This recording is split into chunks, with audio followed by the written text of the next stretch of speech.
Step के लिए।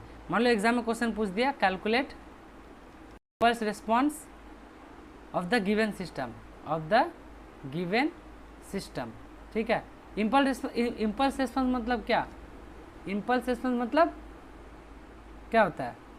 जिसमें इनपुट हम लोग क्या डालते हैं, इनपुट को हम लोग क्या लिखते हैं, आर एस को हम लोग इम्पल्स फंक्शन लिखते हैं, यानी आर टी को हम लोग क्या लेते हैं, R T equal to del T, और डेल टी का लाप्लास क्या होता है, 1, है ना, एग्जैक्टली। तो अब तुमको इस सर्किट में क्या करना है, इम्पल्स रिस्पॉन्स निकालना है। तो इम्पल्स रिस्पॉन्स से पहले तुमको इसका क्या चाहिए, एच एस चाहिए, यानी ट्रांसफर फंक्शन। तो इस सर्किट का ट्रांसफर फंक्शन क्या हो जाएगा, C S by R S, इसका निकालो, C S by R S. इस सर्किट का क्या हो जाएगा, जी एस बाई यानी 1 बाई टी एस अपन G S by 1 plus G S H S, तो 1 प्लस 1 बाई टी एस, ये होगा ना।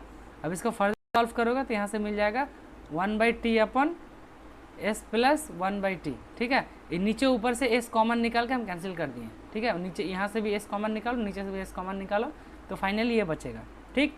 अब ये तो मेरा क्या निकल गया, ये मेरा निकल गया ट्रांसफर फंक्शन यानी टी एस, है ना।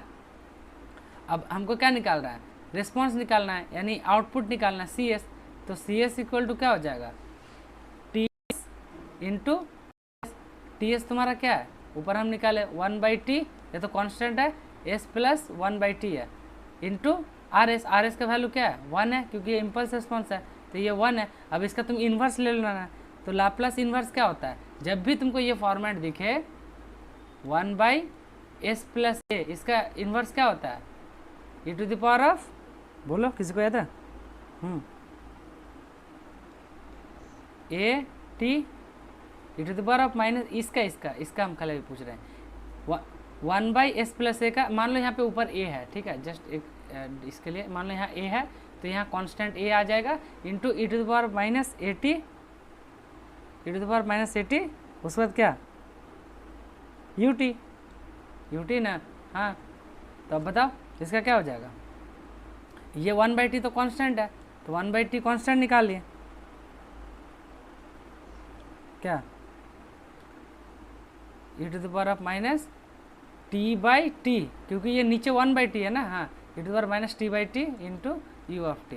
तो ये हो गया फाइनल आंसर, और ये क्वेश्चन आएगा 5 मार्क्स के लिए, ठीक है।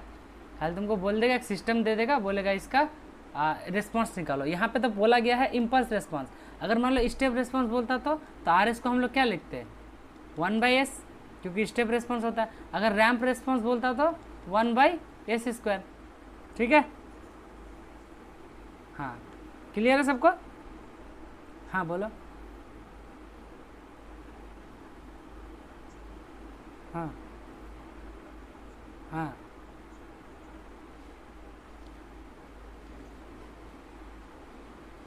हाँ हाँ, ठीक है।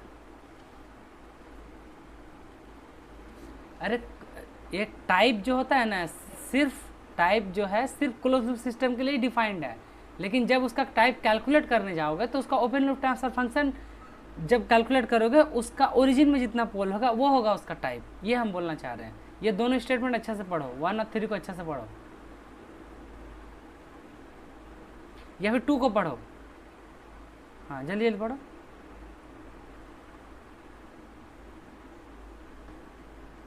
यूज्ड होगा, लेकिन निकलेगा हमेशा किसका, क्लोज लूप सिस्टम का। ये हमको ही बहुत कन्फ्यूजन होता था, वो पीपी सर के साथ भी हम भी काफ़ी बार मैंने बहुत मैंने ये हो गया था, जिस दिन भाई हो रहा था हम पढ़ के गए तो हमको भी ये कन्फ्यूजन हो गया कि क्लोज लूप सिस्टम के लिए डिफाइन होता है, लेकिन ओपन लूप ट्रांसफर फंक्शन के लिए फिर कैसे होगा, वो मतलब कन्फ्यूजन हो जाता है। लेकिन ये अलग एकदम, दोनों को सेपरेट माइंड में रखो, ठीक है। तो ये वाला पार्ट क्लियर है सबको, ठीक है, ओके। ये स्लाइड मिल जाएगा, डोंट वरी, ये नोट्स पूरा मिल जाएगा तुमको, ठीक है, हाँ ठीक है। चलो, ईजी है, टाइम रिस्पॉन्स बहुत ईजी है, लेकिन कॉलेज में पता नहीं कैसे पढ़ाया जाता है, पूरा हौच पौच हो जाता है, हाँ मतलब पूरा मैशअप हो जाता है, तो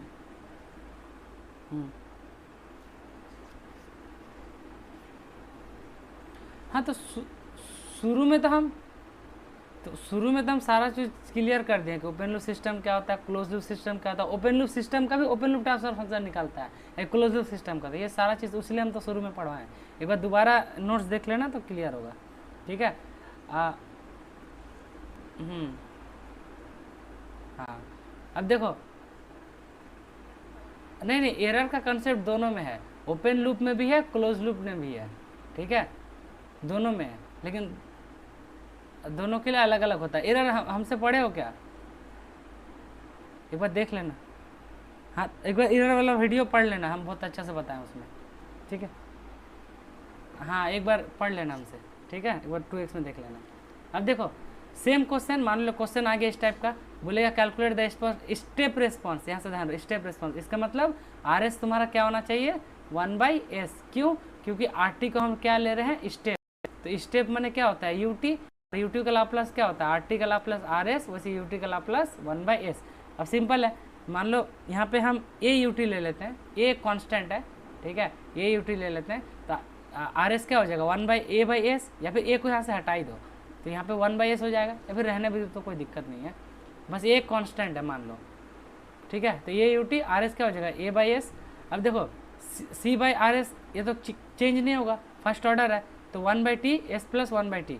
अब CS क्या हो जाएगा मल्टीप्लाई हो जाएगा, RS उधर मल्टीप्लाई हो जाएगा, क्योंकि ये क्या होता है, ये जो ट्रांसफर फंक्शन है इसमें RS उधर मल्टीप्लाई हो जाएगा, क्रॉस मल्टीप्लाई ना, CS निकालेंगे तो इसमें RS मल्टीप्लाई हो गया, तो A/s यहाँ पे एक टर्म आ गया। अब जैसे दो टर्म आता है तो इसमें तुमको क्या करना, पार्शियल फ्रैक्शन लेना पड़ता है, A0/s ले लो और A1/s प्लस 1 ले लो, एक A0 वेरिएबल ही है, A1 वेरिएबल ही है। यहाँ पे पार्शियल फ्रैक्शन अब हम यहाँ पे सिखाएंगे नहीं कैसे कैलकुलेट करना पड़ता है, ठीक है, क्योंकि क्लास चल जाएगा 4-5 घंटा लंबा पार्शियल फ्रैक्शन सिखाने के। तो अब पार्शियल फ्रैक्शन से A0 का वैल्यू क्या निकालोगे A, और A1 का वैल्यू -a, ठीक है। अब फिर हम लोग क्या करते हैं, यहाँ पे A का वैल्यू A0 का वैल्यू पुट कर दिए A, और A1 का वैल्यू पुट कर दिया -a, अब ये निकल गया। अब ये दोनों का लाप्लास ले लो, A/s, ये तो कांस्टेंट है तो ये कांस्टेंट हो गया, 1/s का लाप्लास क्या होता है UT, सिमिलरली माइनस, ये तो कांस्टेंट है बाहर निकाल दिए, और 1/s प्लस 1/t का लाप्लास क्या होता है लास्ट में बताएं, वो एक बार फिर हम बता देते हैं, 1/s प्लस a का लाप्लास क्या होता है e⁻−at इंटू UT। अब यहाँ पे e⁻−at, तो a यहाँ पे क्या 1/t है, देखो 1/t नीचे आ गया, और ये स्मॉल t इंटू UT। अब यहाँ से और इसको फर्दर मॉडिफाई करोगे तो क्या लिख सकते हो, ये यहाँ पे कॉमन निकाल लो तो अंदर क्या बच जाएगा 1 e⁻−t/t, और बाहर UT, ये और फर्दर मॉडिफिकेशन हो गया। तो आई होप ये वाला भी चीज़ तुम लोगों को क्लियर है, ठीक है। पार्शियल फ्रैक्शन अगर किसी को नहीं आ रहा है कि ये कैसे आया, तो भाई यूट्यूब में जाओ, पार्शियल फ्रैक्शन बहुत जगह सिखा के रखा है, वहाँ से एक बार देख लो पार्शियल फ्रैक्शन, ठीक है, या फिर मेरे ही प्लेलिस्ट में जाओ। हाँ, वो हम लास्ट क्लास में सिखाया था ना तुम लोग को, उसमें जेड ट्रांसफॉर्म में बहुत सारा पार्शियल फ्रैक्शन सिखाए थे। हाँ, DSP में जेड ट्रांसफॉर्म में वही, ठीक है। चलो, तो ये क्लियर है सबको यहाँ तक? बोलो। हम AUT लिए, इसलिए तो हर जगह A आ गया, ये अगर यहाँ पे A नहीं लेते, मान लो यहाँ 1 रहता तो यहाँ 1 हो जाता, यहाँ 1 हो जाता, यहाँ -1 हो जाता, यहाँ पर भी 1 हो जाता, यहाँ पर भी 1 हो जाता। जनरलाइज टर्म है, मान लो एग्जामिनर ने 5 UT दे दिया, फिर तुम कंफ्यूज हो जाओगे ये 5 कहाँ से आ गया, इसीलिए एक जनरलाइज टर्म लेके ये क्वेश्चन सॉल्व किया हुआ है, ठीक है, ओके।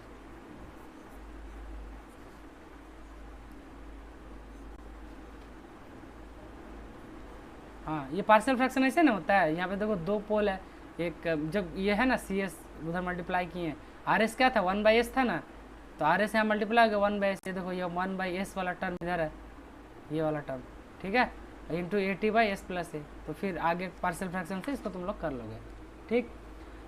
अब देखो यहाँ पे जब भी टाइम रिस्पॉन्स पढ़ोगे तो बेसिकली दो टर्म्स है इसमें, एक है स्टेडी स्टेट रिस्पॉन्स, एक है ट्रांजिएंट रिस्पॉन्स, ठीक है। तो जैसे मान लो 1 - e⁻t/t है, यहाँ पे जो t/t है ना, तो टॉ यहाँ पे है 1/t, ये मेरा ये है क्या बोलते हैं RC, जो टाइम कांस्टेंट है, क्या है 1/t। तो जो 1 देखो, मान लो हम लास्ट केस में जो ट्रांसफर फंक्शन निकाले 1 - e⁻t/t, तो 1 जो है यहाँ पे वो तो कांस्टेंट है, वो तो कुछ नहीं हो सकता ना। अगर तुम इन्फिनाइट टाइम पे चल जाओगे तो कौन बचेगा, अगर टाइम में तुम इन्फिनाइट चल जाओगे तो बचेगा कौन, e to the power minus infinity 0, तो सिर्फ 1 बचेगा। तो जब भी ये मान लो यहाँ से कोई यहाँ पे 1 जगह है और यहाँ से कोई चार्जिंग डिस्चार्ज होता है तो यहाँ पे आ रहा है ना, तो जब भी तुम कोई चार्ज को डिस्चार्ज होता है तो इन्फिनाइट स्टेडी स्टेट में चल जाओगे, मैंने एकदम इन्फिनाइट टाइम में, तो क्या बचेगा, सिर्फ तुम्हारा स्टेडी स्टेट वाला वैल्यू बचेगा। तो स्टेडी स्टेट जब भी इस टाइप का वैल्यू दिखे जिसमें वेरिएबल है वो तुम्हारा ट्रांजिएंट रिस्पॉन्स है, और जो तुम्हारा कांस्टेंट होगा वो होगा स्टेडी स्टेट रिस्पॉन्स। ठीक है, तो इस चीज़ में जो यहाँ पे सी टी लिखा हुआ है, C T equal to 1 minus E to the power minus T by T, तो इसमें 1 जो है वो स्टेडी स्टेट रिस्पॉन्स है, और जो ये वाला वैल्यू है यह तुम्हारा ट्रांजिएंट रिस्पॉन्स, जो एक्सपोनेंशियली क्या होता है, डीके होता है टाइम के साथ। ठीक है, तो हम लोग इस चैप्टर में इसी ट्रांजिएंट रिस्पॉन्स को पढ़ेंगे, कैसे ये डीके हो रहा है, कितना टाइम पे हो रहा है, और कैसे कैसे हो रहा है। ठीक है, चलो यहाँ पे एक है ट्रांजिएंट रिस्पॉन्स, ये सब पढ़ लेना। Transient response is the part of the total step response which tends to 0 when large time frame is considered. Obviously बात है, इन्फिनिट टाइम में जाओगे तो ट्रांजिएंट डाउन हो जाता है, 0 खत्म हो जाता है, it tends to 0 as T tends to infinity, बाकी वगैरह वगैरह कुछ है, सेम चीज़ है, बहुत ईजी भाषा में लिखा हुआ है। और स्टेडी स्टेट रिस्पॉन्स क्या होता है, it is the part of the total response which remain after the transient diode. जैसे ये ट्रांजिएंट खत्म होगा ना चार्जिंग, उसके बाद एक कांस्टेंट जो हो जाता है एक वैल्यू पे, ये होता है उसका steady state value. Steady state value 0 भी हो सकता है, मान लो इनिशियली कोई चार्ज नहीं था कैपेसिटर में, तो ये जाके फिर से 0 में खत्म हो जाएगा। और मान लो एक कैपेसिटर में कोई फिक्स चार्ज है, वो रहेगा ही, तो हमेशा यहाँ तक डिस्चार्ज होगा, फिर यहाँ से चार्ज हो जाएगा, फिर डिस्चार्ज होगा, चार्ज होगा, तो वो जो स्टेडी स्टेट पर जाओगे तो उसका जो इनिशियल चार्ज है वो तो बचा रहेगा। लिखते हो ना इनिशियल चार्ज कैपेसिटर में, जो बरसों से रखा हुआ है उसी के अंदर, तो वही वाला चीज़ है। तो कोई भी सिस्टम का टोटल रिस्पॉन्स क्या होता है, उसका ट्रांजिएंट रिस्पॉन्स प्लस उसका स्टेडी स्टेट रिस्पॉन्स, ये दोनों मिला के एक सिस्टम का टोटल रिस्पॉन्स होता है। ठीक है, ये सब डेफिनेशन तुम लोग देख लेना। अब यहाँ पे एक टर्म होता है राइज टाइम। ठीक है, तो देखो राइज टाइम फर्स्ट ऑर्डर के लिए अलग होता है, सेकेंड ऑर्डर के लिए अलग डेफिनेशन होता है। तो राइज टाइम ये है only for first order system, first order system. ठीक है, तो राइज टाइम क्या है, राइज टाइम है तुम्हारा it is the time taken by the step response of a first order close loop system to reach 10% to 90%। इसका मतलब ये जो T1 टाइम है, जब 10% फाइनल टाइम रिस्पॉन्स का 10% जब पहुंचा होगा, और 10% से लेकर 90% तक पहुंचने में जो टाइम लगता होगा, उसको हम लोग क्या नाम देते हैं, राइज टाइम। ये है सिर्फ फर्स्ट ऑर्डर सिस्टम के लिए। यही डेफिनेशन जब सेकेंड ऑर्डर पढ़ोगे तो फिर थोड़ा सा चेंज हो जाएगा। ठीक है, चलो नेक्स्ट मूव करते हैं। अब ये है तुम्हारा स्टैंडर्ड फर्स्ट ऑर्डर सर्किट। अगर एग्जाम में फर्स्ट ऑर्डर सर्किट आ जाए, आंख बंद करके ये सब बना दो, एक RC सर्किट बना दो, इनपुट में RT लगाओ, आउटपुट में CT लगाओ, लाप्लास डोमेन में लेके जाओगे, RT RS हो जाएगा, ये जो C है 1/SC हो जाएगा, R जो है वो RE रहेगा। ठीक है, आउटपुट CT CS हो जाएगा। अब इसका C/S क्या हो जाएगा, वोल्टेज डिवीजन रूल से निकाल सकते हो, या फिर तुम इसको यहाँ वोल्टेज डिवीजन रूल से निकल जाएगा ये, है ना। तो ये वोल्टेज डिवीजन रूल से ये बनेगा, और ये फाइनली इसका ट्रांसफर फंक्शन नहीं, हाँ 1/RC by S plus 1/RC। ठीक है,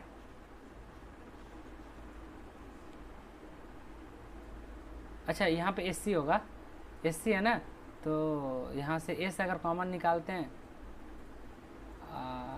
नहीं यहाँ पे क्या हो रहा है, R भी हम कैंसिल कर रहे हैं ना, यहाँ पे कैपेसिटर भी है, कहाँ पे क्या बोल रहे हो, मतलब गलती कहाँ पे लग रहा है। हाँ, अरे तो यहाँ से कॉमन निकालो ना, ऊपर से तुम R कॉमन निकालो, ऊपर से R कॉमन निकालोगे तो क्या बचेगा, R/S को कॉमन निकालो, तो ऊपर R कॉमन निकालोगे तो नीचे एक R कंपनसेट करना पड़ेगा, और S कॉमन निकालोगे तो C बचेगा। ठीक है, और नीचे से भी तुम क्या कॉमन निकालो, R/S, तो R तो ऊपर ही है, यहाँ से निकल गया, और यहाँ पे क्या बचेगा, 1/S एक्स्ट्रा टर्म लेना पड़ेगा पहला वाला टर्म के लिए। ठीक है, और दूसरा वाला टर्म के लिए जो कि R यहाँ पे नहीं है, तो नीचे एक R कंपनसेट करना पड़ेगा, और S तो ऑलरेडी है, तो S तो बाहर आ गया, तो फाइनली तुम्हारा क्या बचेगा, यहाँ पे S, यहाँ पे क्या कुछ गलत लिख दिए, एक मिनट थोड़ा सा गलती कर दिया बोलने में, रुक जाओ। R/S यहाँ पे कॉमन लोग है, ठीक है, तो 1/RC बचेगा, ठीक है। और नीचे में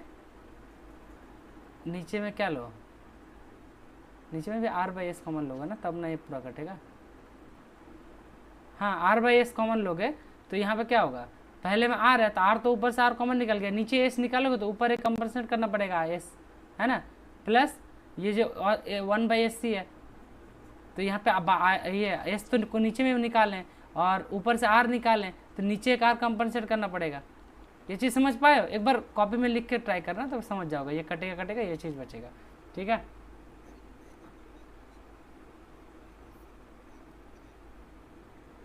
क्योंकि जो होता है ना वो 1/RC होता है, जो टाइम कांस्टेंट होता है वो क्या होता है, 1/RC होता है, ठीक है।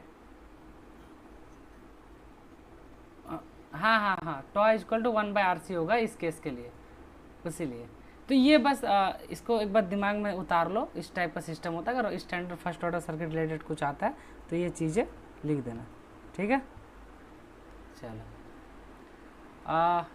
फर्स्ट ऑर्डर में ज़्यादा कुछ पढ़ना नहीं होता है, ये स्टैंडर्ड सर्किट उतना मतलब इससे क्वेश्चन आता भी नहीं है। अगर थोड़ा बहुत ये सब का आइडिया लगा होगा क्या क्या है तो ये इंपॉर्टेंट इसमें सिर्फ यही चीज़ है, ये वाला, एक ये वाला अच्छा से कर लेना और एक ये वाला अच्छा से कर लेना, ये दो ही चीज़ है। और फर्स्ट ऑर्डर में इससे ज़्यादा कुछ आने का चांसेस नहीं है। दूसरा तुम्हारा टाइप ऑफ सिस्टम, ठीक है। और दूसरा चीज़ इसमें है कि सेकेंड ऑर्डर सिस्टम, यहाँ से सेकेंड ऑर्डर सिस्टम है, ये भर के यहाँ से क्वेश्चन आता है। और एक बार हम इसका नोट्स दिखा दे रहे तुम लोग को कि देखो सेकेंड ऑर्डर सिस्टम ये है, फर्स्ट ऑर्डर सिस्टम में सिर्फ एक ही पैरामीटर था, लेकिन सेकेंड ऑर्डर सिस्टम में जीटा आता है, ओमेगा एन आता है, ठीक है। क्या क्या होता है देखो, ये सब देख सकते हो। आगे सेकेंड ऑर्डर क्लोज्ड सिस्टम का ये मॉडल चेंज हो जाएगा, वहाँ पे सिर्फ 1/ST था, लेकिन यहाँ पे ओमेगा एन स्क्वायर बाई ये वाला आ जाएगा, ठीक है। स्टैंडर्ड ट्रांसफर फंक्शन, ऊपर कोई कांस्टेंट बाई, ये सब देखो कैसे रटना है, ये सब बता देंगे। इंपॉर्टेंट डेफिनेशन एक एक चीज़ का। उसके बाद second order closed system unity feedback के लिए क्या लिखना होता है, फिर एक एक सिस्टम का रिस्पॉन्स कैसा होता है, देखो ये सब बहुत ईजी है, ठीक है। आज एक्चुअली हमको थोड़ा सा काम है तो सेकेंड ऑर्डर वाला हम अभी और नहीं करवा रहे हैं, ठीक है। तुम लोग के पास कल दोपहर में टाइम है?